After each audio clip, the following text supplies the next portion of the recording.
अपने भिक्षु संघ के साथ। तो वहां पे होता क्या है कि वो थक जाते हैं। एक पेड़ के नीचे, रास्ते के किनारे पेड़ होता है, वहां बैठ जाते हैं और आनंद से पानी मांगते हैं कि पानी ले आओ, प्यास लगी है। और आनंद पानी लेने चले जाते हैं, तो वहां ध्यान में बैठ जाते हैं। तो उस समय क्या होता था कि जो व्यापार होते थे, जो सामान लोग लाना ले जाना बैलगाड़ियों के द्वारा करते थे, वहां से लगभग 500 बैलगाड़ियां गुजरी होंगी और नदी से पानी लाना था। और उस रास्ते से पानी गंदा हो गया और आनंद इंतजार कर रहे हैं बैलगाड़ियां गुजर जाएं तो पानी थोड़ा सा साफ हो तो ले आए। तो काफी देर हो गई। जब पानी लेके आए तो बुद्ध ने पूछा, क्या आनंद, बहुत देर हो गई, क्या बात है?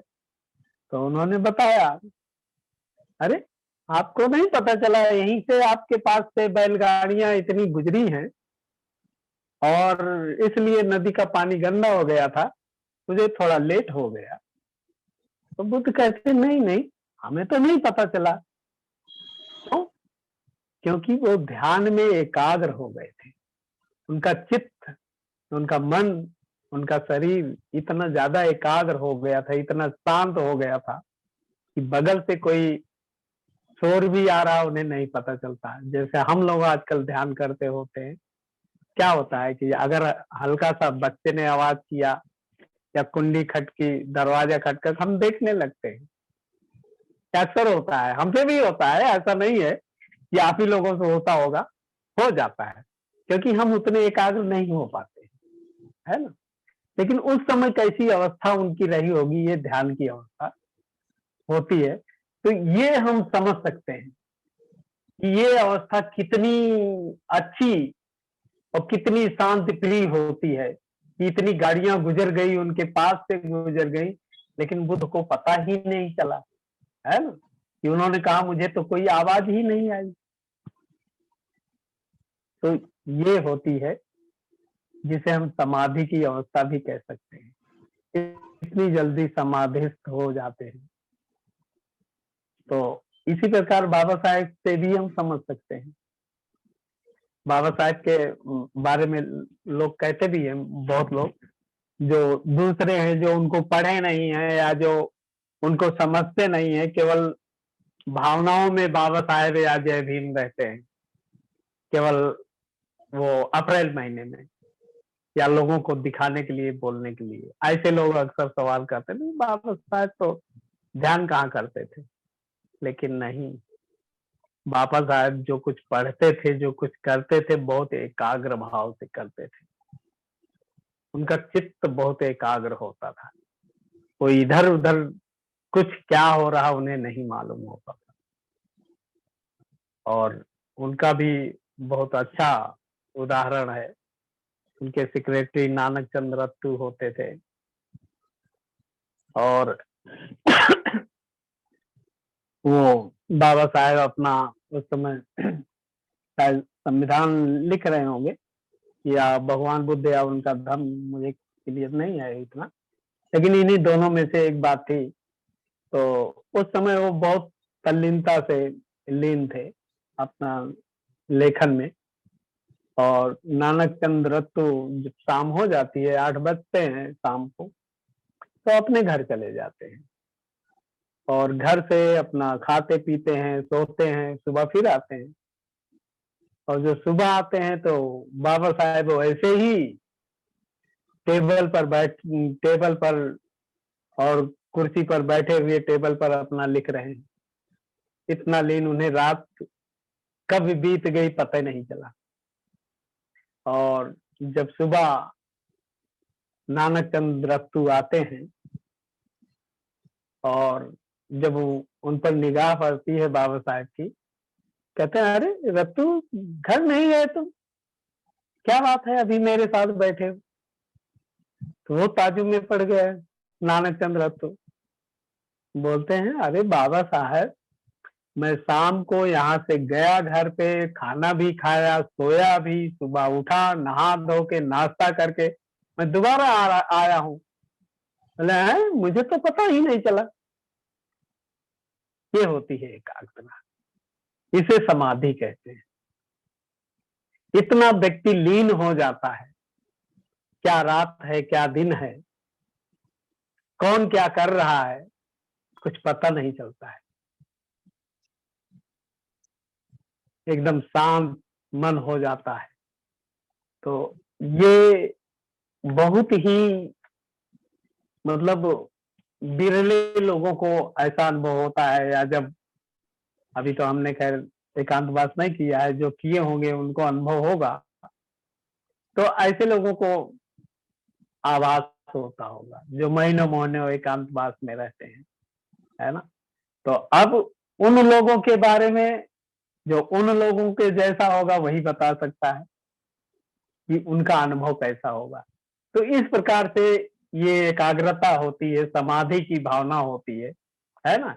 चित्त की एकाग्रता के ये उदाहरण है कि बाबा साहेब पर बाह्य परिस्थितियों में भी कुछ भी परिणाम नहीं होता है, कितना भी विसंगतियां हों उनके सामने, कुछ भी परिणाम नहीं होता था, क्योंकि किसी भी बात पर वो एकाग्र हो सकते थे। एकदम शांत मन से, उनके मन की पूरी तरह से किसी भी बात पर वह जो है अपने मन को एकाग्र करने में सक्षम थे। हमें ये बहुत मुश्किल लगता है कि बाबा साहेब पूरी तरह से जो है पूरी रात लिख सकते थे, है ना। ऐसा हम समझ सकते हैं पूरी रात, जबकि अभी हम 1-2 घंटे बैठे अगर कुछ लिखने पढ़ने तो कमर दुखने लगती है ना। ये होता है थोड़ा सा टहल घूम ले, लेकिन जो व्यक्ति पूरी रात बैठकर लिख रहा है, हम सोच सकते हैं कितना एकाग्रचित व्यक्ति होगा वो, है ना। अपने पूरे सारी शक्तियों को एक जगह एकाग्रित कर देता है। ये है समाधि की अवस्था। और इस प्रकार से हमें समझना चाहिए। इस प्रकार से जैसे हम कोई प्रवचन सुन रहे हैं, है ना, तो वो भी अगर 40 मिनट 30 मिनट से ज्यादा होता है ना, या 1 घंटा से ज्यादा हो जाता है, तो कितना मुश्किल लगता है सुनना। हम एकाग्र मन से नहीं सुन सकते, है ना। मन उबने लगता है कि ये व्यक्ति बोले ही जा रहा है, क्योंकि उसकी बातों को हम ध्यान से नहीं समझते हैं तो क्या बोल रहा है, क्योंकि हमारा चित्त एकाग्र नहीं होता है, वहां हमारा मन कहीं और होता है, इसलिए हमें उबाऊपन लगता है। किसी के भी प्रवचन को देख लो, कहीं भी कोई प्रोग्राम हो तो आजमा कर हम सब देख सकते हैं, ऐसी बात नहीं है।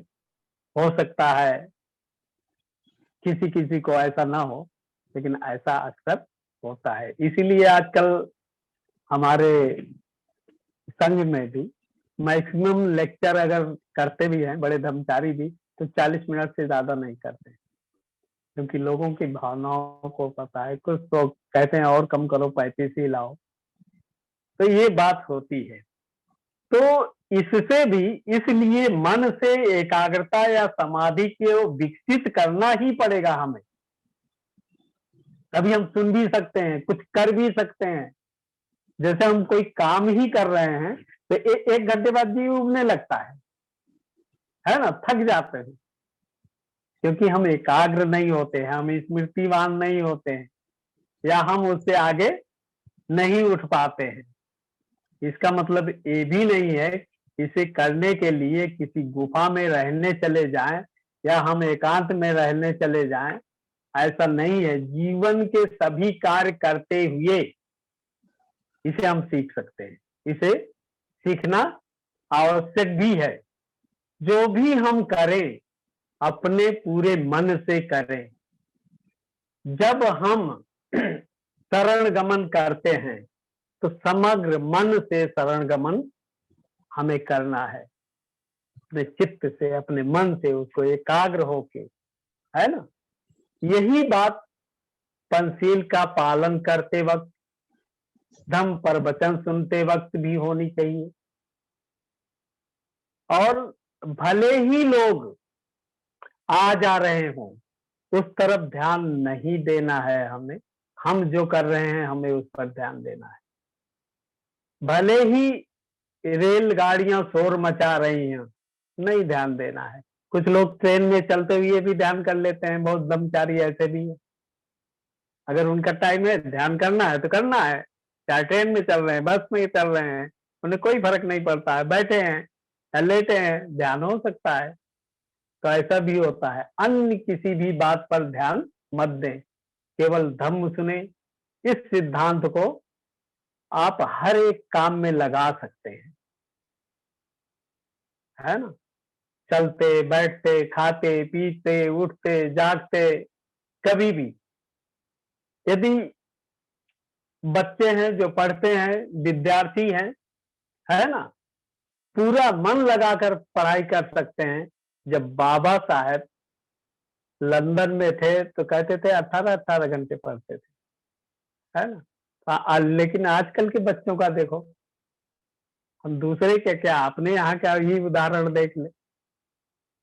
टीवी में सीरियल आता, अब तो कम हो गया, लेकिन वो नहीं बंद होता था, भले पेपर बोर्ड के हो। और फिर बाद में, अरे वो तो एक क्वेश्चन रह गया, क्यों? उनका मन नहीं लगता था पढ़ने में। हाँ, आज हम लोगों के बीच में ऐसी बात कर रहे हैं, आज हम समझते हैं। लेकिन हम भी अपने समय में, तब तो हम बाबा साहेब बुद्ध को भी नहीं जानते थे। लेकिन क्या होता था, स्कूल में गए, झोला टांगे, तब झोला होता था, आज की तरफ बैग नहीं था। और स्कूल से पढ़ के आए, झोला खूंटी पे टंग गया, और उसके बाद अपने दूसरे काम में लगे हैं। और फिर दूसरे दिन झोला उठाए चल दिए, और स्कूल का काम रास्ते में कहीं बैठकर पूरा होता था, क्योंकि हमारा मन नहीं लगता था उस समय, हम एकाग्र नहीं होते थे। तब तो हमें पता भी नहीं था इस बारे में। आजकल तो बहुत कुछ हम अपने परिवार से, अपने अड़ोस पड़ोस से सब सीख सकते हैं। सभी लोग बाबा साहेब को जानते हैं, क्योंकि हम तो तब बाबा साहेब को भी नहीं जानते थे। बुद्ध की दूर की बात है, केवल कहानियों में पढ़ते थे, सुनते थे बस। तो इसलिए हम इसको समझ सकते हैं। आज अपने परिवार में, अपने बच्चों को, सबको इस बारे में हम बता सकते हैं, है ना। तो वही मैं कह रहा था, बाबा साहेब पढ़ने के मामले में 18-18 घंटे पढ़ते थे। वह अपना समय कभी भी बर्बाद नहीं करते थे, इतना वो एकाग्र होते थे। वो कभी, कहते हैं, फिल्म देखने भी नहीं जाते थे, वह केवल अपने काम पर एकाग्र थे। एक, ये एक बात ऐसा भी कहते हैं कि ये सब बातें यही हैं जो उन्होंने किया है, जिसको हम बोल रहे हैं, इसी से वो महान बने हैं। यही सब बातें उनको महान बनाए, है ना। बाबा साहेब जो है वो महान व्यक्ति के तौर पर जन्म लिया, अपने प्रयास से, अपने संघर्ष से, और विशेष तौर पर अपनी एकाग्रता और समाधि से उन्होंने स्वयं को महान बनाया है। इसलिए हम ये समझ सकते हैं बहुत अच्छी तरह से कि ये एकाग्रता या ये समाधि की अवस्था कितनी प्रिय बात है, या कितनी महान, कितनी हो सकती है, हम समझ सकते हैं बहुत अच्छी तरह से, है ना। और जब हम ऐसा करते हैं और ऐसा करने के प्रयास करते हैं, तो यही नहीं रुकते, और भी आगे बढ़ते हैं, है ना। तो इस प्रकार से ये अवस्थाएं होती हैं, है ना।